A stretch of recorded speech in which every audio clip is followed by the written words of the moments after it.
Reforço Betel. Aprendizagem acontece com olhar de amor. E Prefeita Betinha Magalhães oferecem Jornal Mundial. Boa noite. Boa noite. A Comissão Econômica para a América Latina e o Caribe divulga um relatório sobre a pobreza na região. O problema afetará 170 milhões de latinos-americanos este ano. Um homem com explosivos que tentou invadir o Supremo Tribunal Federal em Brasília foi candidato a vereador. O diretor da Polícia Federal disse que grupos extremistas estão ativos no Brasil. O G20 social começa no Rio de Janeiro sob tensão do atentado na Praça dos Três Poderes. O Banco Central da Argentina lança uma nova nota de 20 mil pesos. A FIFA revela o troféu do Super Mundial de Clubes. E você vai conhecer uma equipe de futebol composta por transplantados que incentiva a doação de órgãos no Chile. O Jornal Mundial começa agora.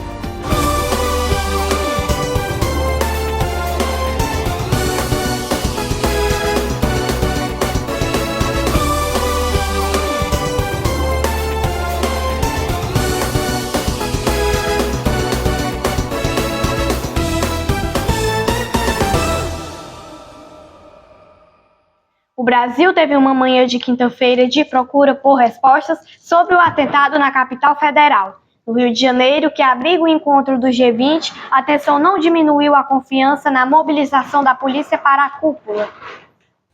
No dia seguinte ao ataque em Brasília, na Praça dos Três Poderes, a população do Rio de Janeiro permaneceu confiante no policiamento para a reunião do G20 na cidade. O encontro, que vai ter a participação de inúmeros líderes internacionais no começo da próxima semana, começou nesta quinta-feira com o G20 Social, uma inovação instituída pelo governo brasileiro. E aqui eu acho que vai ser seguro. Eu nunca vi tanta polícia na rua como está tendo aqui. O Brasil preside o G20 pela primeira vez desde 2008, quando foi implantado o atual formato do grupo, composto pelas 19 maiores economias do mundo. São aguardadas 55 delegações de 40 países e de 15 organismos internacionais. Os presidentes dos Estados Unidos, Joe Biden, e da China, Xi Jinping, confirmaram presença. Nós temos a tranquilidade aqui no Brasil de não ter essa preocupação, mesmo tendo todas essas pessoas importantes aqui, que tem esse momento mundial em que estamos vivendo, né, dessas preocupações com guerras e represálias, nós não temos essa preocupação aqui não. Eu tenho assim um certo receio por causa do presidente de Israel, né? Por causa da guerra lá fora. Mas fora isso, eu estou bem relaxada, bem segura que não vai acontecer nada. Eu acredito muito na nossa segurança nacional. A reunião do G20 ocorre em um momento de tensão. Na noite de quarta-feira em Brasília, um ataque com explosivos contra o Supremo Tribunal Federal deixou o país atônito. O responsável pelo atentado morreu no episódio, que as autoridades chamaram de autoextermínio. A Polícia Federal confirmou que investiga o ataque como uma ação terrorista. O que seria o G20 social? Para evitar que apenas 20 pessoas definam os destinos da humanidade, ativistas e movimentos sociais se encontram a partir desta quinta-feira no Rio de Janeiro. Até sábado, vão ser mais de 270 atividades sobre lutas sociais. Os temas debatidos serão os direitos da população LGBTQIA+, a igualdade salarial, a luta contra o racismo e um tribunal popular anti-imperialista.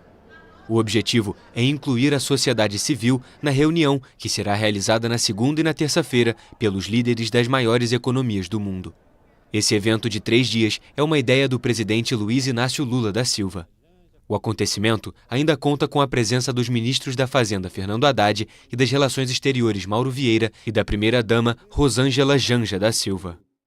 As organizações sociais são tão importantes para o nosso país, para o mundo, e aí essa troca de sinergia entre entidades públicas e o terceiro setor, acho que com certeza vão colaborar para o nosso avanço, crescimento. Somos nós que vivemos o dia a dia, somos nós que estamos ali todo dia participando de todas as situações. Então a nossa voz ela é muito importante para que a população e até o próprio governo entenda dessa necessidade. Estão marcadas sessões plenárias para sexta-feira para discutir as questões propostas pelo Brasil ao G20.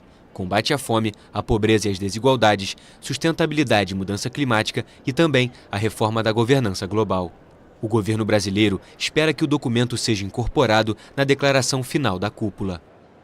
É muito importante saber que nós somos escutados de alguma forma, né? Que existe um espaço onde a população pode ser escutada. Isso é de extrema importância, porque somente no coletivo é que nós conseguimos construir soluções que de fato sejam para toda a população. Outro destaque é a música, com o Festival Cultural da Aliança Global contra a Fome e a Pobreza.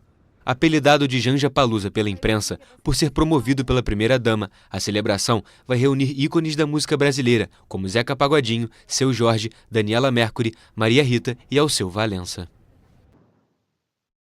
O diretor-geral da Polícia Federal afirmou nesta quinta-feira que grupos extremistas estão ativos no Brasil. As autoridades brasileiras investigam como uma ação terrorista o ataque frustrado de um homem que provocou explosões em frente à sede do STF em Brasília na quarta-feira. Ele foi candidato a vereador em 2020. O diretor-geral da Polícia Federal, André Rodrigues, concedeu uma entrevista nesta quinta-feira para falar sobre o ataque frustrado de um homem que na quarta-feira provocou explosões em frente à sede do Supremo Tribunal Federal em Brasília. As autoridades brasileiras investigam o caso como uma ação terrorista, com possíveis conexões com os ataques de apoiadores do ex-presidente Jair Bolsonaro em 8 de janeiro de 2023. Eu quero, inicialmente, fazer o registro da gravidade dessa situação que nós enfrentamos ontem, que apontam que esses grupos extremistas estão ativos e precisam que nós atuemos de maneira enérgica, não só a Polícia Federal, mas todo o sistema de justiça criminal, porque entendemos que esse episódio de ontem não é um fato isolado, mas é conectado com várias outras ações que, inclusive, a Polícia Federal tem investigado agora num período recente. A polícia identificou o agressor como Francisco Vanderlei Luiz, de 59 anos, que foi candidato a vereador pelo Partido Liberal nas eleições municipais de 2020. Há indícios de um planejamento de longo prazo. Essa pessoa já esteve em outras oportunidades em Brasília, inclusive, segundo relatos de familiares, estava aqui em Brasília no começo do ano de 2023. Ainda é cedo dizer se houve participação direta ou não nos atos de 8 de janeiro. Isso a investigação apontará.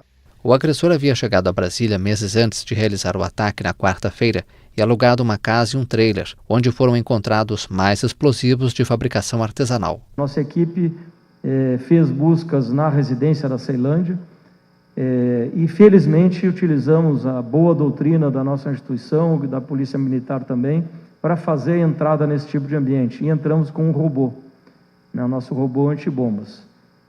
Entramos na residência, o robô entrou na residência e, ato contínuo, ao abrir uma gaveta para fazer a busca, houve uma explosão, uma explosão gravíssima que salvou, o uso do robô salvou a vida de alguns policiais que, se tivessem ingressado na residência, certamente não sobreviveriam àquela intensidade da explosão.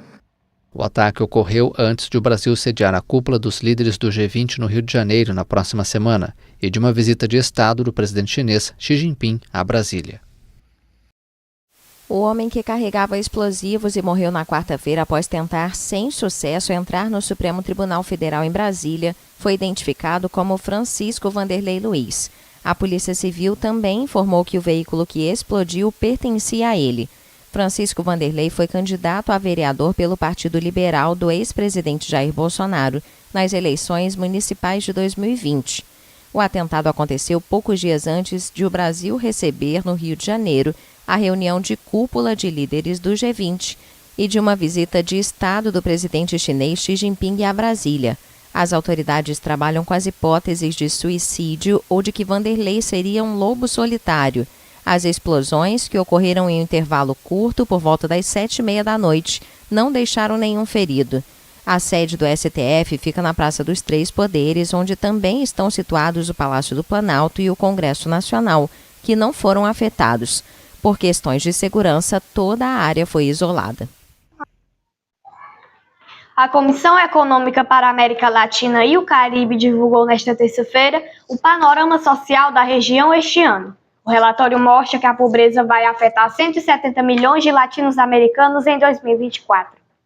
A Comissão Econômica para a América Latina e o Caribe, a CEPAL, divulgou que a taxa de pobreza na América Latina vai diminuir 0,5 ponto percentual em 2024, em comparação com o ano anterior, para atingir 26,8% da população regional. É o menor percentual desde 1990. A pobreza vai afetar 170 milhões de latino-americanos este ano. Desse número, 66 milhões vivem na miséria, o equivalente a 10,4% da população. As informações foram detalhadas pela CEPAL no documento Panorama Social da América Latina e do Caribe 2024, divulgado nesta terça-feira. O relatório acrescenta que, apesar da queda de 0,5 ponto percentual em relação a 2023, a América Latina mostrou um progresso lento na redução da pobreza nos últimos 10 anos. De 1990 a 2014, a vulnerabilidade econômica caiu de forma sustentada na América Latina, passando de 51,2% para 27,7%. Segundo a CEPAL, a lenta diminuição se deve à baixa capacidade das economias regionais de crescer e à alta desigualdade que a região apresenta. A Comissão Econômica destacou também que a inflação e as taxas de juros permanecem notáveis a nível mundial. Em 2023, a redução da pobreza regional foi de 1,5 ponto percentual em relação ao ano anterior, principalmente devido à evolução dos índices no Brasil. O Banco Central da Argentina colocou em circulação nesta semana notas de 20 mil pesos, que correspondem a 20 dólares, o maior valor de uma cédula no país. A Argentina colocou em circulação esta semana uma nova nota de valor máximo. São 20 mil pesos, o equivalente a 20 dólares ou 115 reais. O lançamento ocorreu apenas 6 meses depois de ter introduzido a cédula de 10 mil pesos, em resposta à alta inflação no país, que atingiu 193% ao ano em outubro. O Banco Central indicou que uma nota de maior valor permite a impressão de menos quantidade de papel-moeda para satisfazer o mesmo nível de procura por parte da sociedade. O combate contra a inflação é um dos pilares do governo de Javier Milei. Em outubro, o aumento mensal dos preços foi reduzido para 2,7%, depois de atingir 25,5% em dezembro, quando tomou posse o presidente ultraliberal. Milei promoveu uma desvalorização de 52% da moeda argentina. Em meio aos ajustes do presidente, o país sofre com uma forte recessão econômica, com um colapso no consumo e na produção industrial. Além de um aumento de 11 pontos na pobreza em apenas 6 meses para 52,9% da população. A nova nota traz a imagem do político e escritor liberal Juan Bautista Alberdi, um dos ideólogos da Constituição Nacional e habitual referência histórica de Milei em seus discursos. Veja a seguir, a FIFA revela o troféu do Super Mundial de Clubes. E conheça uma equipe de futebol composta por transplantados no Chile.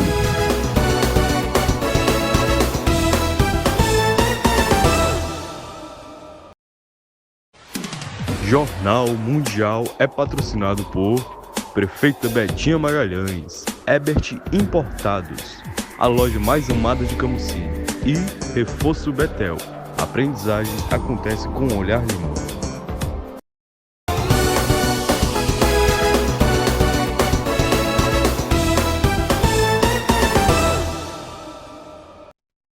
O governo do Brasil e a Unesco pediram a conversão de dívidas de países pobres em fundos para a educação. O objetivo seria romper o círculo vicioso de subdesenvolvimento nessas nações. O presidente Luiz Inácio Lula da Silva e a diretora-geral da Unesco, Audrey Azoulay, propuseram nesta quinta-feira que as dívidas dos países pobres sejam transformadas em recursos para a educação, com o objetivo de romper o círculo vicioso de subdesenvolvimento dessas nações. É possível romper a crise tripla de pobreza, educação e dívida, que afeta principalmente os países de renda baixa, por meio da solidariedade internacional e de mecanismos de financiamento inovadores, escreveram em uma coluna publicada por jornais. A proposta ocorre às vésperas da cúpula do G20 no Rio de Janeiro, grupo que reúne as maiores economias do mundo. Esse marco permitiria que os países mais vulneráveis ao superendividamento negociassem, de maneira justa e transparente, o perdão de determinadas dívidas em troca do compromisso de investir os mesmos valores em educação, argumentaram, inspirados por iniciativas parecidas já realizadas em escala bilateral, como, por exemplo, entre Peru e Espanha, Indonésia e Alemanha ou Camarões e França. Para desenvolver tais iniciativas à escala global, contam especialmente com o envolvimento dos estados e de fóruns como o G20. Este chamamento acontece quando 251 milhões de crianças e jovens em todo o mundo ainda não têm acesso à escolarização, segundo o texto de Lula e Audrey. Ainda de acordo com o texto, em 2022, os custos da dívida atingiram um valor comparável ao dos orçamentos da educação pública no continente africano. O troféu de novo Mundial de Clubes da FIFA foi revelado nesta quinta-feira. O campeonato ocorrerá nos dias 15 de junho a 13 de julho de 2025 nos Estados Unidos. A FIFA revelou o troféu do novo Mundial de Clubes de 2025 nesta quinta-feira.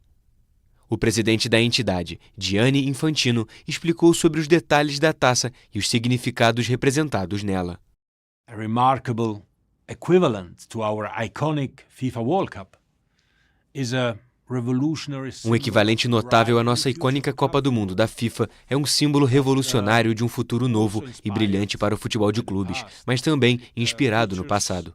Possui ícones e imagens que capturam importantes referências do futebol, como quando a FIFA foi fundada, os nomes das 211 associações membros e até mesmo a posição do sistema solar no dia da partida de abertura da Copa do Mundo de Clubes, em junho de 2025. Of the FIFA Club World Cup's opening match in June 2025. Entre os times classificados estão potências europeias como Real Madrid e Bayern de Munique. A primeira edição vai ocorrer nos dias 15 de junho a 13 de julho de 2025 em 12 estádios nos Estados Unidos. A última equipe que falta é brasileira. A vaga vai ser do vencedor da Copa Libertadores, cuja final 100% brasileira entre Atlético Mineiro e Botafogo acontece em Buenos Aires no dia 30 de novembro. Palmeiras, Flamengo e Fluminense, campeões do torneio continental nos anos anteriores, já estão garantidos na competição. Desejado desde o fim de 2016 pelo presidente da FIFA, o chamado Super Mundial acumula críticas em meio a um calendário sobrecarregado. Abelhas estão ajudando a resolver um conflito entre elefantes e agricultores no Quênia, país africano. O que fazer para proteger as plantações de animais enormes como os elefantes? A agricultora Charity Mwongam costumava odiar os paquidermes, mas a relação com os animais passou a ser mais tranquila desde que um sistema inovador com abelhas foi implementado.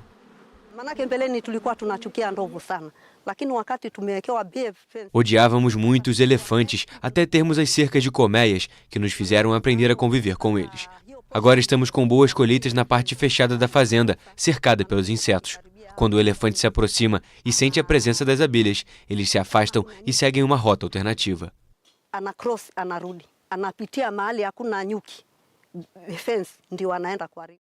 De acordo com o Serviço de Vida Selvagem do Quênia, o plano de proteção dos paquidermes foi um sucesso na região do Parque Nacional de Tsavo.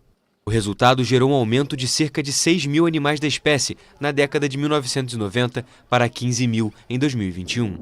No entanto, a população humana também cresceu e invadiu pastos e rotas de migração de rebanhos. Os confrontos por conta desta mudança se tornaram a principal causa de mortalidade de elefantes. A instituição de caridade Save the Elephants apresentou uma solução para essa questão: afugentar um dos maiores animais da vida selvagem com alguns dos menores. As abelhas africanas são assustadoras. Há uma razão para um elefante macho de 6 ou 7 toneladas fugir apenas com o som delas. Acho que as pessoas ficam surpresas com o quão bem funciona e também uma ótima solução baseada na natureza. Não é nada mecânico, não há eletricidade, são literalmente colmeias. Elas apenas confundem a interação entre os dois animais e as pessoas também apreciam a solução natural. Os lotes dos 49 agricultores apoiados pelo projeto são cercados por 15 colmeias conectadas. Cada uma delas é suspensa em um fio lubrificado a alguns metros acima do solo, protegidas de texugos e outros insetos. Isso também significa que elas tremem quando são perturbadas por um elefante faminto.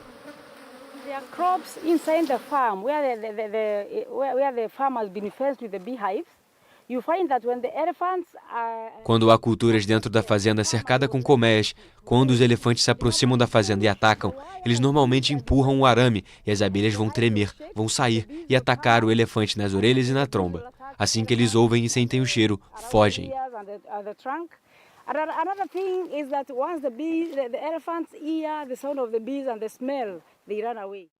Os elefantes evitam as fazendas, onde os insetos ferozes vivem em 86% das oportunidades. A instalação de colmeias é cara, com um valor de 150 mil shillings quenianos, cerca de 6,7 mil reais na cotação atual, muito além das possibilidades da maioria dos agricultores. Os organizadores afirmam que o método é mais barato do que as cercas elétricas. Para fazer a segurança das colheitas, os menores levam vantagem contra os grandões.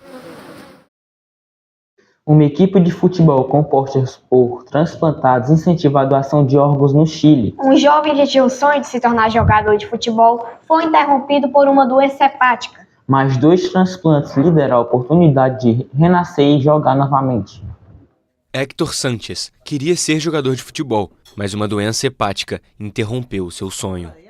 2 transplantes lhe deram a oportunidade de renascer e jogar para promover a doação de órgãos no Chile, um país com baixa taxa deste tipo de procedimento. Ele e outros pacientes formam uma equipe conhecida como a Seleção Chilena de Transplantados. Em setembro, o grupo ganhou o primeiro Mundial de Futebol de Transplantados na Itália, depois de uma campanha invicta, derrotando a Espanha por 5-1 na final.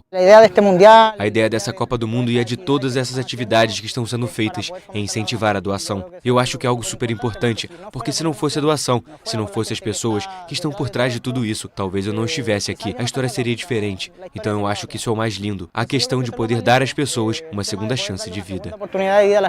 Apesar das cicatrizes que os atletas carregam, quando a bola rola no gramado, correm atrás dela sem maiores preocupações. Os jogadores não precisam usar nenhuma proteção especial nas áreas transplantadas. Qual é nossa ideia? É poder demonstrar através do deporte que Nossa ideia é poder demonstrar através do esporte que existe uma mensagem linda por trás da doação que ajuda muitas famílias.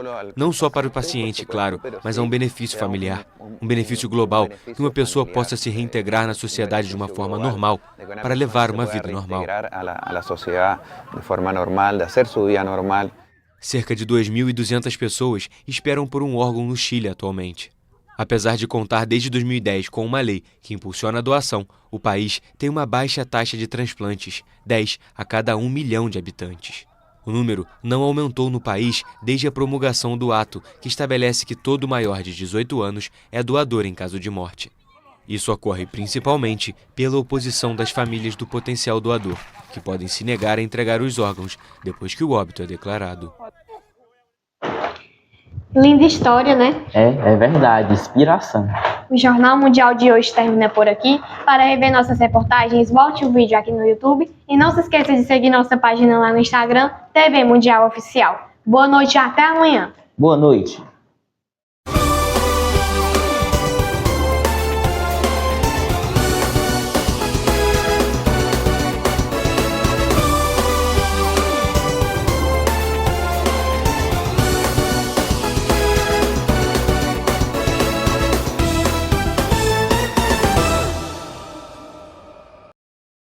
Jornal Mundial. Oferecimento Ebert Importados, a loja mais amada de Camusim. Reforço Betel. A aprendizagem acontece com olhar de amor. É a nossa querida prefeita Betinha Magalhães.